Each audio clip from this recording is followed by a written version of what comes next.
Thank you, everyone, for joining us today. Our apologies for the IT issues. We're working on them, but I think we can start because all the panelists can now at least hear us. It's great to have you all with us here. We're lucky to have such an impressive lineup of experts and policymakers, most importantly from the region, something we've been trying to do a bit more recently. So the countries that are directly affected by the Captagon threat. Thank you all for joining us. We have with us 5 different participants. We have Mr. Ahmed Al-Thani, who is the Police and Security Attaché at the Embassy of Qatar in London. We have with us Dr. Björn German, who is the Deputy Head of Division and Head of Syria and Lebanon team at the Federal Foreign Office of Germany. And we have with us also the Head of Counterterrorism and Organized Crime Department at the French Ministry of France, Miss Amélie Delaroche. I'm hoping I'm pronouncing your family name correctly. And from Iraq, we also have Major General Ahmad Saleh al-Zergani, Director from the Directorate of Narcotics and Psychotropic Substances Affairs from the Ministry of Interior in Iraq. And finally, last but not least, Ambassador Haifa al-Khresha from the Jordanian Ministry of Foreign Affairs. Welcome all. Thank you for joining us. It's kind of difficult to decide where to begin, just given how eventful the last couple of years have been with respect to Captagon. And I assume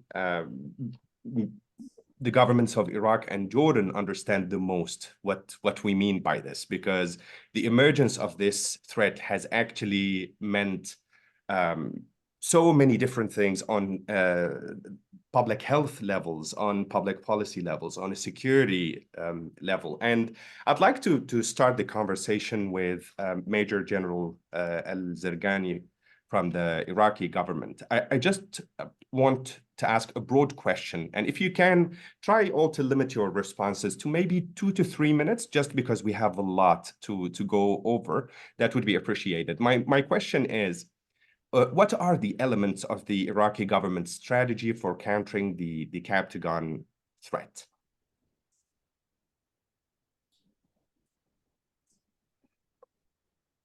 شكرا لحضرتك ولتقديمك الرائع.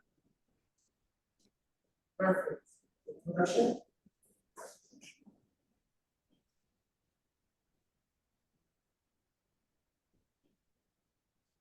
In accordance with the national strategy to combat narcotic drugs and psychotropic substances for the years from 2023 to 2025.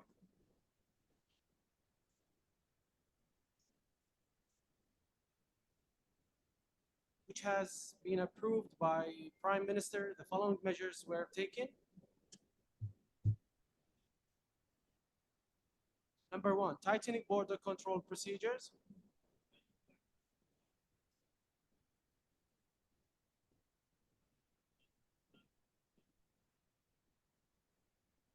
Second, the support of the Supreme Judicial Council and the investigating judges for the national efforts in combating drugs while issuing deterrent sentences against those who involved in these cases.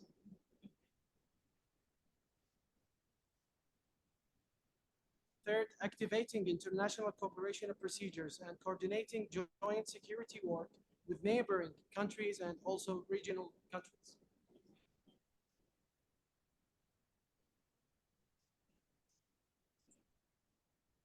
And also tightening control procedures and precursor chemicals in cooperation with relevant authorities to limit their use in the illicit manufacture of drugs.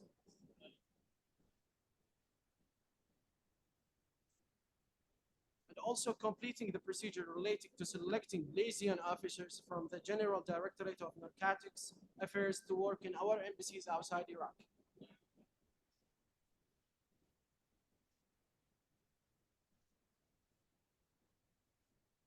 And also, we are proposing initiative to establish a regional operation center based in the capital, Baghdad, in accordance with the importance of Iraq's geographical location. Thank you so much. Actually, that's an excellent segue for another question that we had. So I will pose this question back to you actually before moving to other participants. Okay, it doesn't look like they can actually. Can you hear me? Yeah, I can hear you. Yeah, so you make a point about actually establishing a new regional mechanism for actually dealing with the Captagon threat, and you're hoping to make it based in Baghdad, actually. So that kind of ties into another question I had on the list for you. So I'll pose that to you before moving to the other participants. At the moment, there is actually a working group that has other regional countries, including Jordan and Syria. I just want to know, how does this group actually overlap with the existing one? And what role would the Syrian government actually play in this group, just given their well-established involvement in the supply of narcotics, especially Captagon?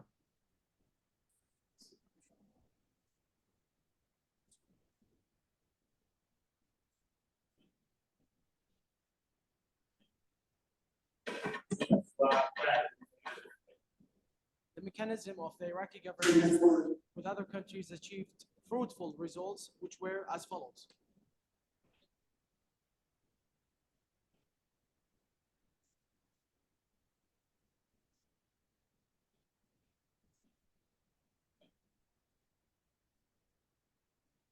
The first Baghdad International Conference on Drug Control was held on 9th and 10th of May 2023 with the participation of head of drug control agencies in the neighboring countries and some regional countries, and also in the presence of representatives of international bodies and organizations concerned with the drug control.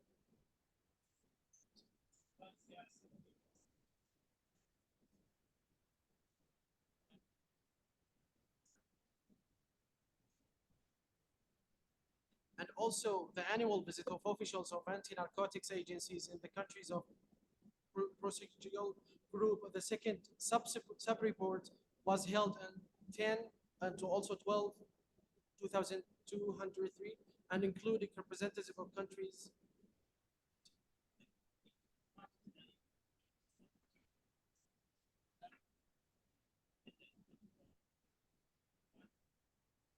and also intensifying bilateral meetings and activating direct contact with officials of anti-narcotic agencies in neighboring countries.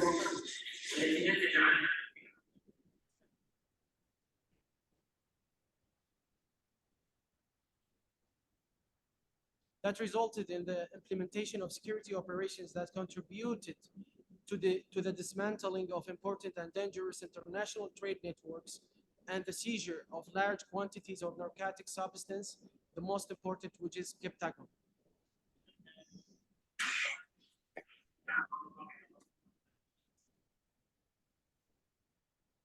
In addition to the seizure of 2 factories for manufacturing Captagon and crystal in the northern and southern of Iraq.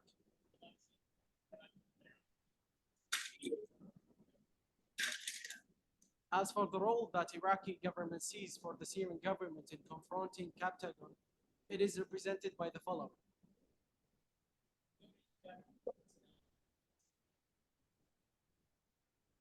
The positive role that we noticed from the Syrian government during the recent period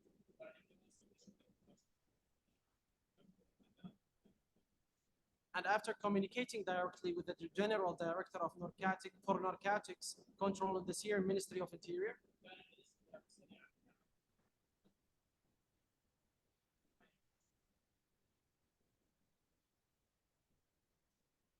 the response was quick in dealing with the information exchanged between the 2 countries, and good intentions resulted in the implementation of many qualitative operations, especially after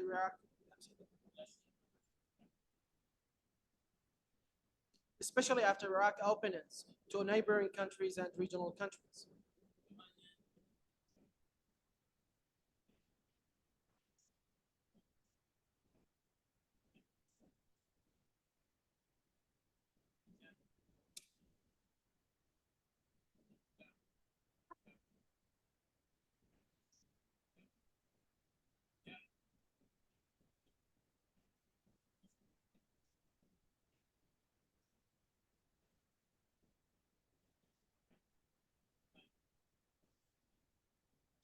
we would also like to point out that the confirmed information we have and from the most prominent Captagon dealers and manufacturers on the Syrian side is that the drug trade with Iraq during the years 2023, 2024 has become more difficult as a result of the strict measures taken by the Iraqi side, the dismantling of their work networks, and also the transition of work in it to qualitative intelligence.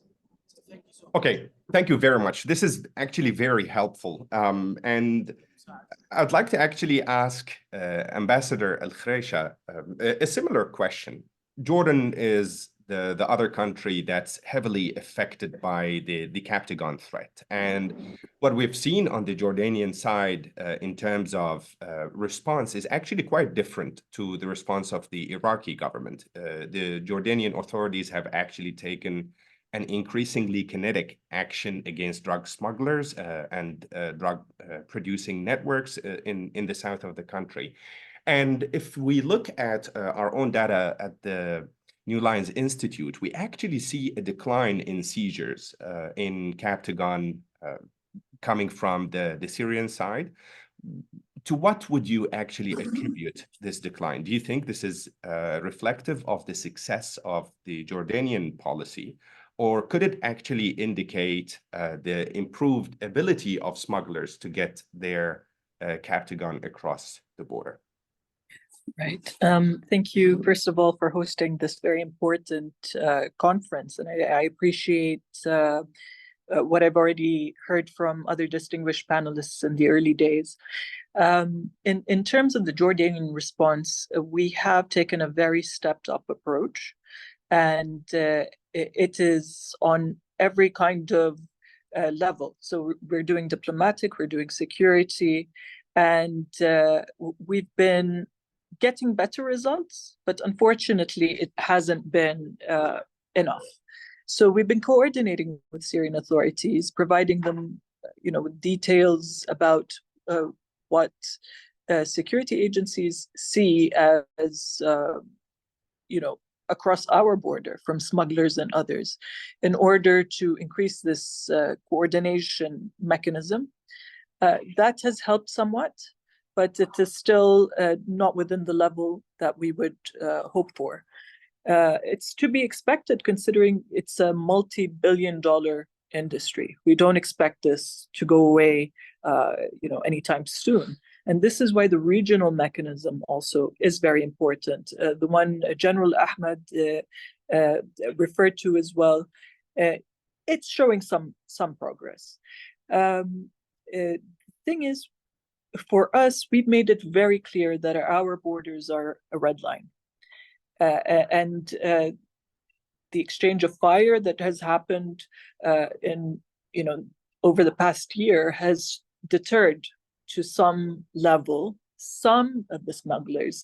And we look at smugglers in different categories, right? So some of them are militia related, some of them are an average Syrian that makes $15 tops a month in Syria that wants to feed their family. So we're trying to address the different levels of where the smuggling is coming from. The success has been good, but it's, as I mentioned, not what we're hoping for yet. We are expecting that moving forward, the regional mechanism should be working better. Hopefully with international support, we should be seeing a bit of a decline. The weather actually contributes a great deal to smuggling activity. So let's keep that in mind. It's not all our good work. Some of it is visibility. It's as simple as that. Thank you very much. With that, actually, I want to pose a question to the German participant. Dr. German, I just want to ask you about the German approach to combating Captagon and what motivates it. So if you can describe to us the elements of the approach of the German government towards the issue and what motivates it. And if you can also reflect on the use of sanctions. This has been the most the tool used the most by the German government, at least to the best of our knowledge. Would like to hear from you, how helpful do you think this tool has also been in deterring the supply of narcotics from Syria?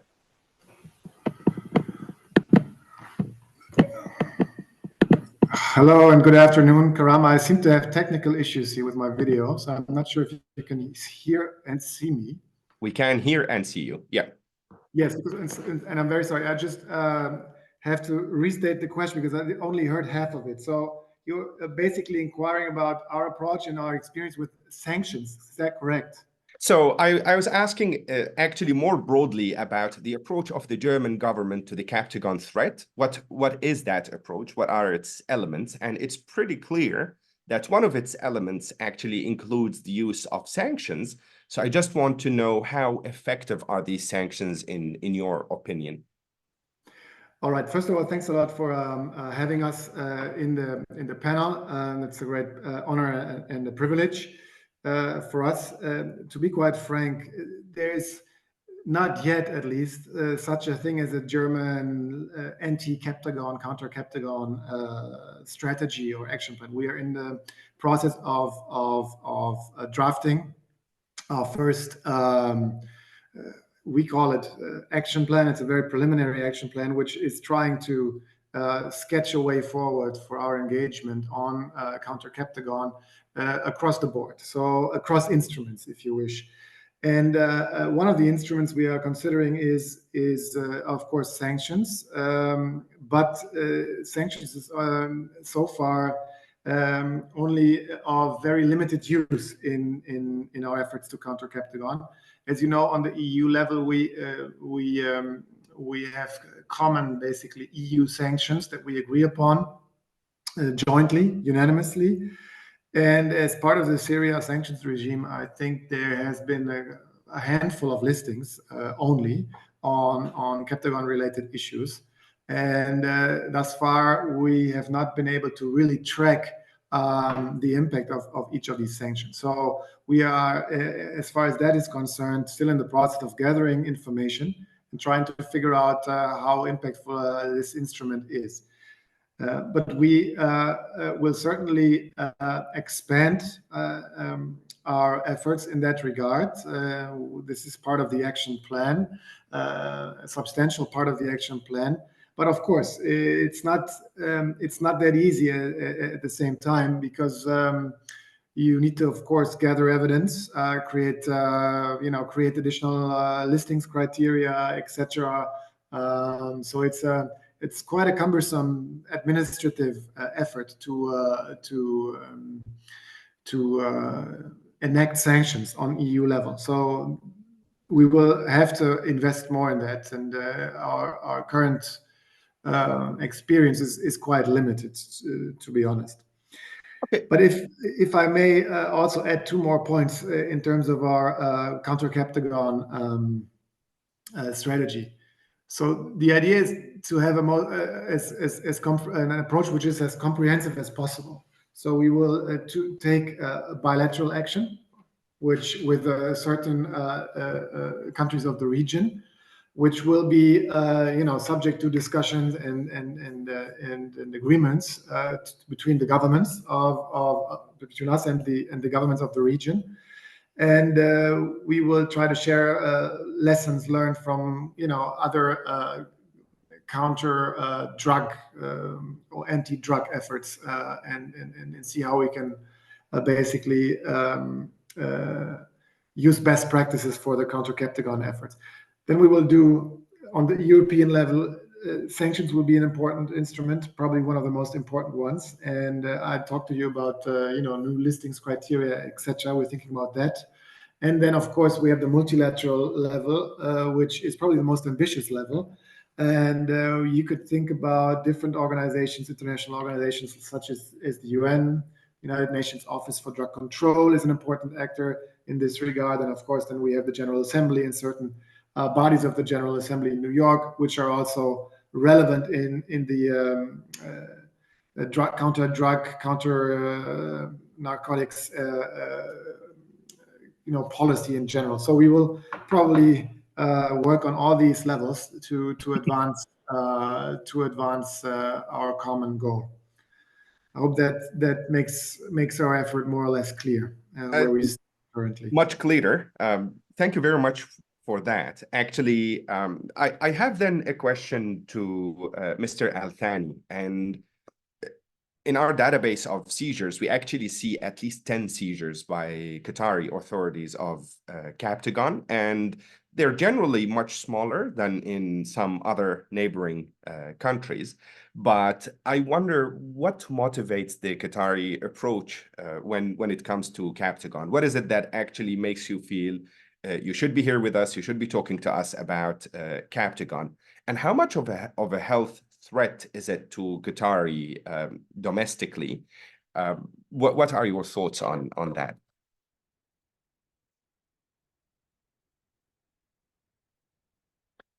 Okay.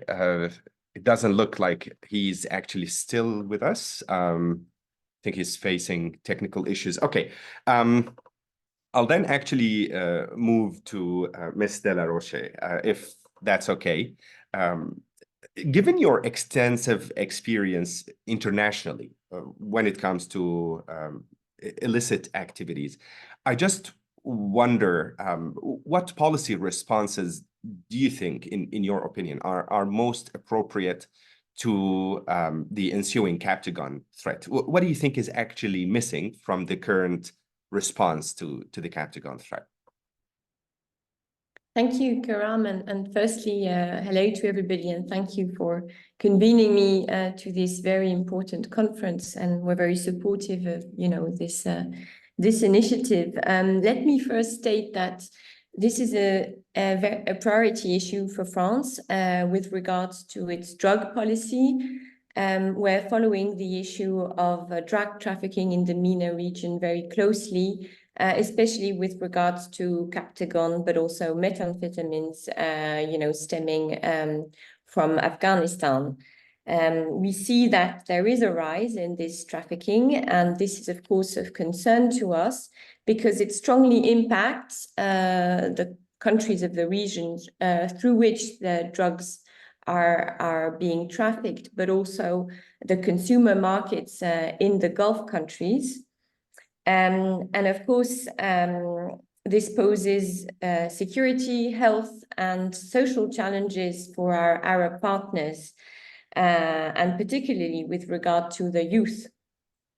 So we are taking action in several areas to help combat Captagon and drugs in the MENA region. Similar to Germany, and not wanting to go too much in the detail at this stage, but I would be happy to come back to it. We have taken measures bilaterally to support our partners. We are looking at what we can do also at the global level, at the UN level. We also see the new US launched coalition on synthetic drugs as an interesting vehicle to tackle this issue. And the tool of sanctions that was mentioned, that's certainly also an area where we want to continue coordinating with our EU partners and beyond. I think one thing we have to bear in mind, looking at how this threat is being tackled, is that we have to bear in mind where the threat comes from. And it's no secret to say that Captagon is overwhelmingly produced in Syria, and that trafficking is controlled by the regime. Syria is the main producer of Captagon and at the heart of the trade. It is estimated that the Syrian regime earns between $2 and $3 billion a year from the Captagon trafficking. And this means, of course, that that this trafficking constitutes a political tool in the hands of the Syrian regime, and this has to be addressed as well. So we need to continue pushing the Syrian regime. There are existing formats of dialogue with the Syrian regime on narcotics issues. There are working groups with Syria, Jordan, Iraq. For the moment, the results have been quite far from convincing, as it has been mentioned, but this effort must be pursued. So I believe that this topic must remain high on the agenda of the dialogues that the countries of the region have with the Syrian regime. And this, this diplomatic pressure must be maintained in order to incite the Syrian regime to take measures to curb the trafficking of Captagon. So, I mean, you mentioned a few different levers for dealing with the issue. You mentioned sanctions. You mentioned working with countries in the region bilaterally. You mentioned countries in the region working on their own, actually, with the Syrian government. I just wonder, again, from your own international understanding of such illicit activities, how helpful would this mix? I mean, how helpful is this mix in general? Do you think it'll work in the long term, or do you think it focuses more on the near term? What can we learn actually from other success stories when it comes to combating the production and smuggling of narcotics? I will say that our general approach to how we tackle drugs is that we must look at the supply as well as prevention of use of drugs in full respect of human rights, and also while implementing all the international conventions related to the drugs. In the case of Captagon, as I mentioned, of course, we must look at this issue really broadly, taking a comprehensive look at all the dimensions, the impact on health, on security, and we have several tools at our disposal, and it's really about how we manage to coordinate our action to tackle this threat, in combining bilateral as well as multilateral tools, continuing to exert pressure on the Syrian regime, as I mentioned, because again, if you want to tackle the supply, this is the main supplier. And I will also say that what we've seen in recent years is interesting, because we see that the threat is evolving quite a lot, and of course traffickers adapt, the routes adapt, they adapt their means of delivery. They're using also increasingly military means to in their trafficking, and this also needs to be addressed. So there is a security, but also a diplomatic dimension and a more military dimension probably, but also taking into account impact on health of the communities. Excellent. So you mentioned in your response that much of the production happens to be in regime-held Syria, and this is what the evidence suggests. However, we can also see it spilling over into other countries. We've known of the production facility in the south of Iraq actually last year, but in today's response from the Iraqi government, actually, Major General Al-Zarqani mentioned a production facility in the north of the country as well, for the first time.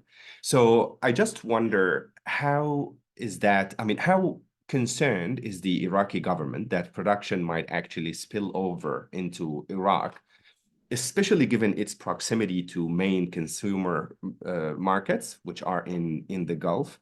And it looks like at least a few actors in Iraq do not lack the know-how for producing Captagon.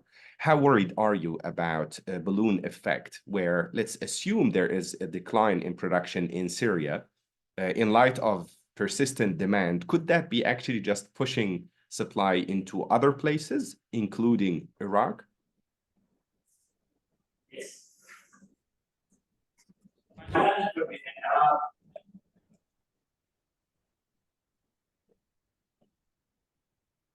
We do not deny that Iraq was, for a recent period, a corridor for the Captagon trade to neighboring countries.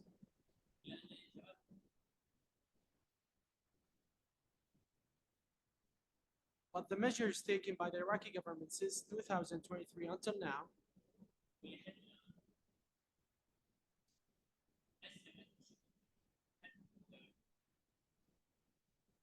have contributed significantly to reducing drug trade and smuggling through Iraq territory. Through border control and intelligence work.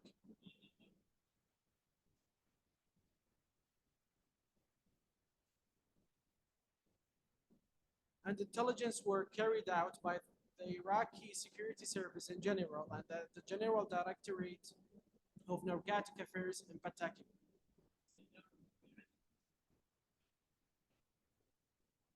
Targeting and striking many international trade networks inside and outside Iraq.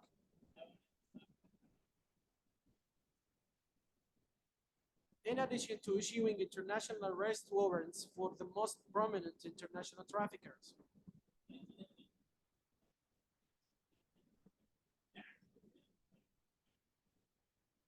And also we hope that the International Criminal Police Organization, Interpol, will support our efforts by issuing red notices against them.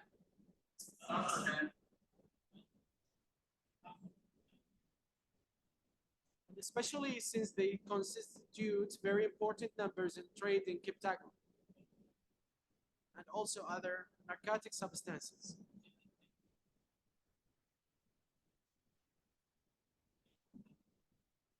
And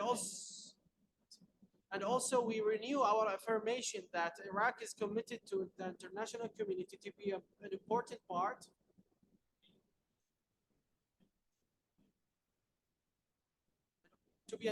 part of the solution to the problem of drug trade internationally and also locally.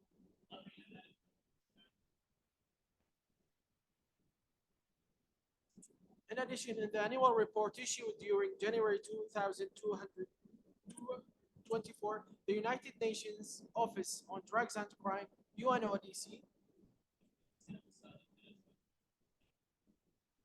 praised the national efforts taken by Iraq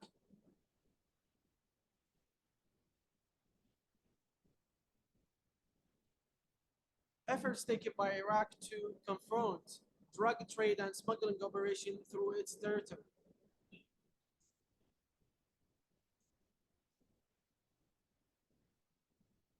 In accordance with the intelligence vision that was developed to target these networks during the years 23 and 24.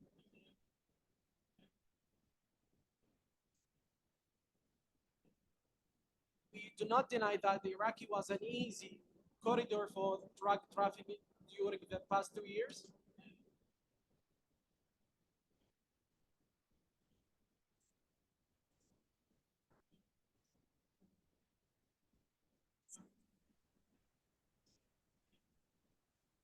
And also the procedures and also the actions that we have achieved and also we have done during this year and also the past 2 years that has complicated the way for the drug traffickers that are using Iraq as a corridor to smuggle the drugs.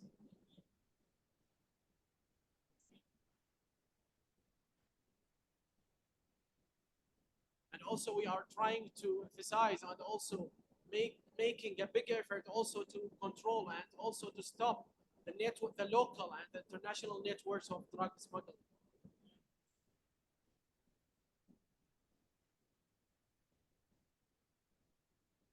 Also by exchanging information with the regional and also neighboring regional and also international countries.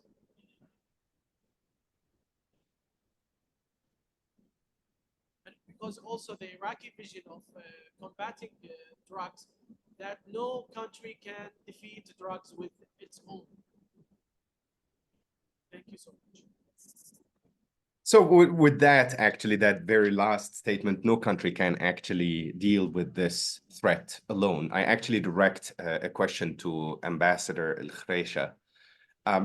So Jordan's response has definitely been multifaceted. You've been working with the regional group. You've been taking an increasingly kinetic action against smuggling networks and producers, be it in neighboring countries, especially regime-held Syria, or in Jordan itself. I just wonder about the element relating to the collaboration mechanism that Jordan is part of. You mentioned that there has been good results, but they're not good enough. You're hoping they would be better. Can you tell us maybe a little bit about the way this mechanism actually works? What is it about, and what has it achieved? You're saying limited success, but what have these successes been? If you allow me just one more question, because there was also now, for the first time, to the best of my knowledge, talk about a new mechanism that will be actually based in Baghdad, as we've heard. Have you been consulted on this one? I appreciate you might not know the answer to this question at this point, but if you know, it would be great to share with us. Yes, thank you very much for that. So yes, some results far from what we want. But the regional mechanism started because, as the general mentioned, nobody can go at this alone.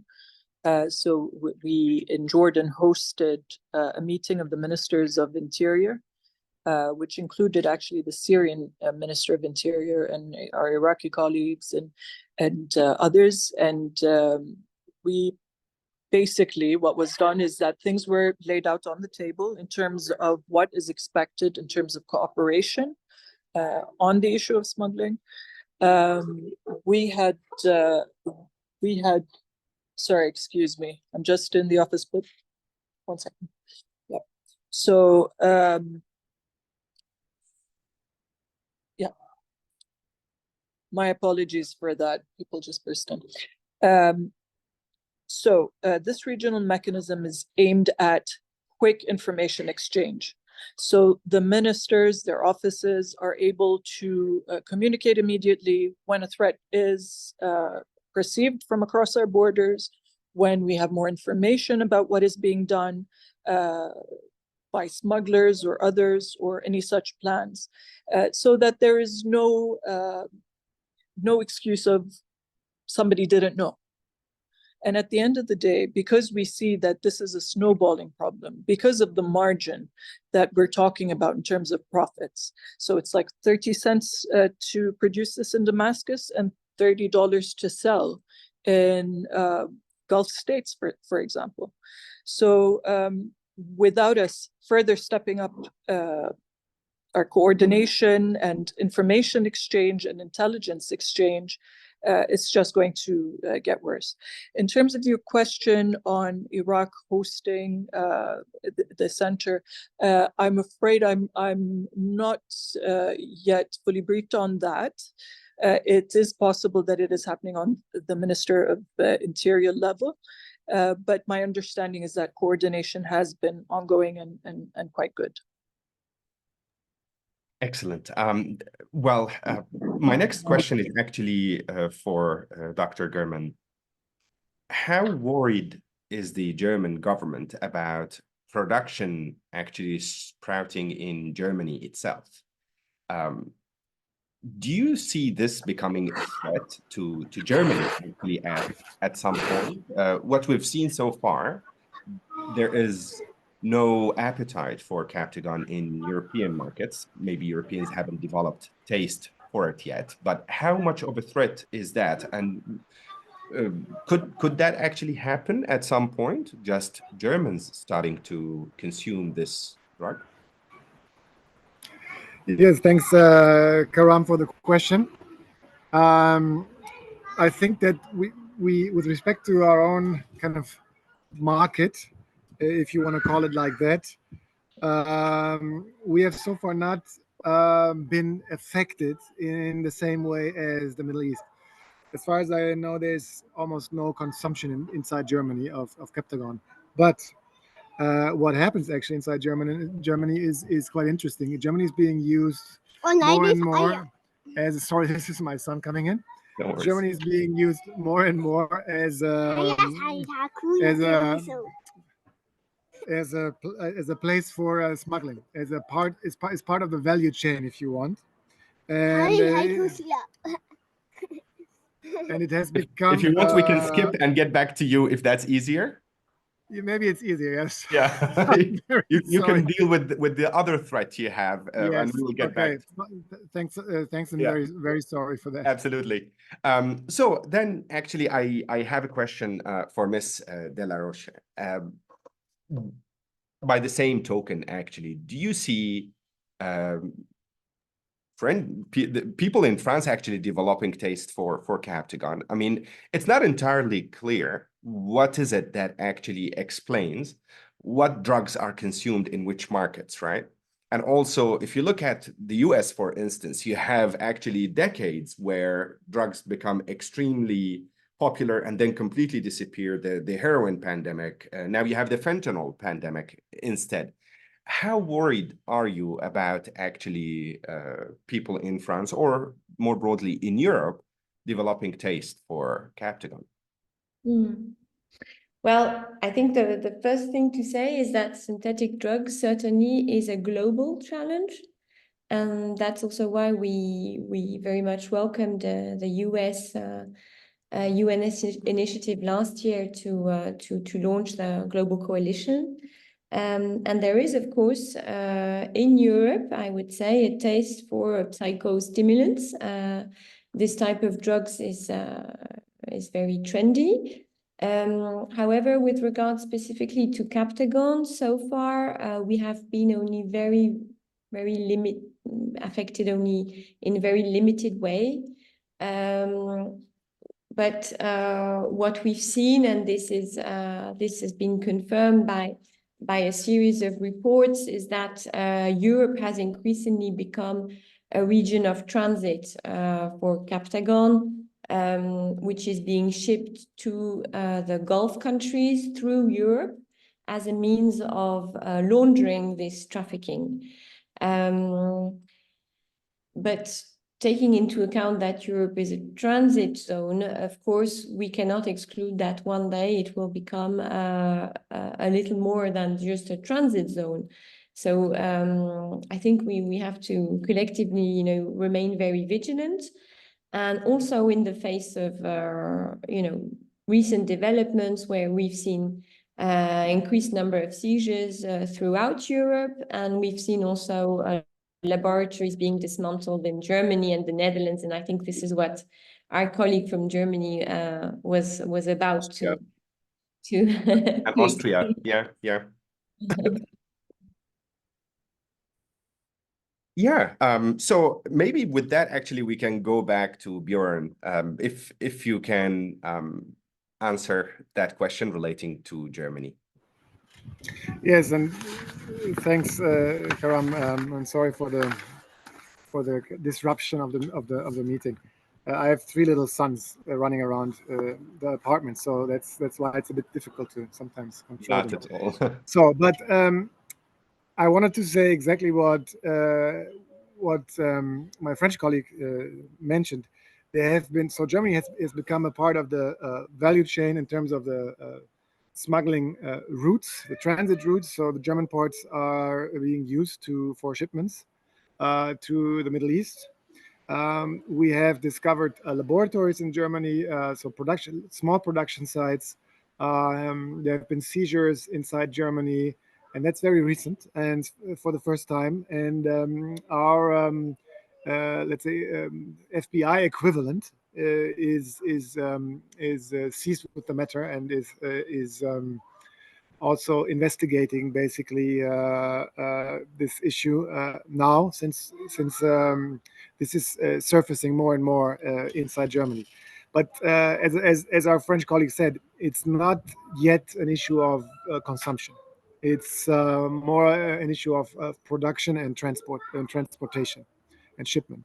So that's our basically part of the problem, if you want. But we're dealing with it on different levels, and as I said before, the action plan also includes that. Excellent. Actually, it's now time for Q&A, and I also see that we have the hands from the governments of Jordan and Iraq up. But if you allow me, actually, I would like to pose questions, maybe so that you can take advantage of we can take advantage of your time responding to those questions while making your comment. So I see now only actually the hand of Major General Ahmed Zergani is up. So with that, I'd like to pose a question to you, which we have here on the chat.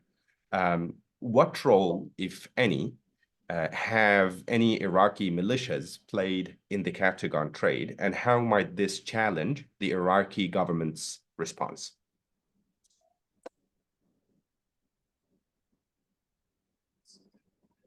ما عندنا خطوط حمراء في موضوع استهداف تجار المخدرات ايا كان. We don't have red lines according to combating. Can you speak up? I can't hear you. If you can speak up. Yeah. Okay, so sorry. Can you hear me now? Yeah, the Major General said that we don't have any red lines in combating any kind of drugs regarding any side. كما لا ننكر تورط بعض العناصر ليست بمسمياتها، سواء كان منتسب جهة أمنية أو منتسب إلى ميليشيا أو غيرها، منتسب بعنوانه الشخصي ليس بعنوان الجهة اللي. And also we do not deny that there are some quotation marks. We have to, like, some of the members of maybe like our security forces and also member of the militia can contribute in drug, but also as a personal, not belonging to the side that he works in, as a person. وهذا ما أكدت التحقيقات والأوامر القضاء التي نفذت بحق بعض المتهم.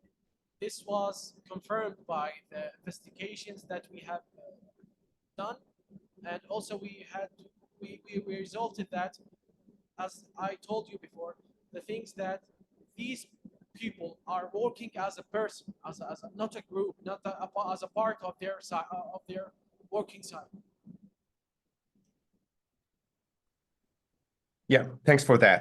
Did you have a remark that you wanted to make, or was that actually a response to the question? طبعا أنا أشكرك على الاستضافة. أسمح لي يعني تسمح لي السادة المشاركين في أن أتجسد إنه لدي واجب مهم يجب أن أستهدف حضرتك السادة الحضور. تسمحوا لي أن أنفذ هذا الواجب ويكون بديلي. Thank you so much for hosting, but I am so sorry to tell you that I have received a call from His Excellency the Minister of Interior, that there is like a very important duty that I have to go there. I'm so sorry. That's absolutely fine. Thank you very much for joining us, and we will actually end in 6 minutes. Thank you. Thanks for joining. I have another question actually to the colleagues from France and Germany, and the question is, production and trade of the Captagon has been widely linked to the Assad regime in Damascus, with ties connecting the drug trade to multiple Syrian officials and Assad family members. How concerned are the German and French governments about the normalization with a drug lord? The second question is for Ms. El Khresha, which she can respond to next, if that's all right. How do you see the normalization helping in tackling Captagon? How has it been working so far, or is it hurting your efforts to battling Captagon? So maybe we can start with Bjorn first, and then Emily, and then finally we can end with Ambassador Khresh. Yeah, thanks, Karam. Very briefly to your question, I think this issue of the Assad regime, or better said, the Assad family, and or the wider network, being involved in trade and production of an illegal drug, is of course another, I would say, item on the list when it comes to accountability for the different crimes that have been committed over the years during the Syrian civil war and will of course be treated as such. So this will be basically taken into account by us in our efforts to hold the regime and especially the leadership accountable. Sorry, there's an issue with the sound, I think. I'm not sure if you can hear me. Yeah, so basically, it's another dimension of accountability that we will take very seriously, but we still have to develop it, I guess, right? Talking about evidence, etc. So that's our take on this question. Excellent. If I may go next, Yes, please.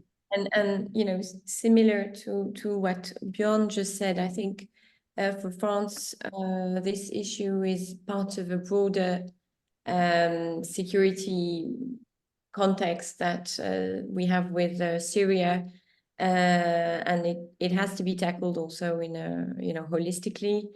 Of course,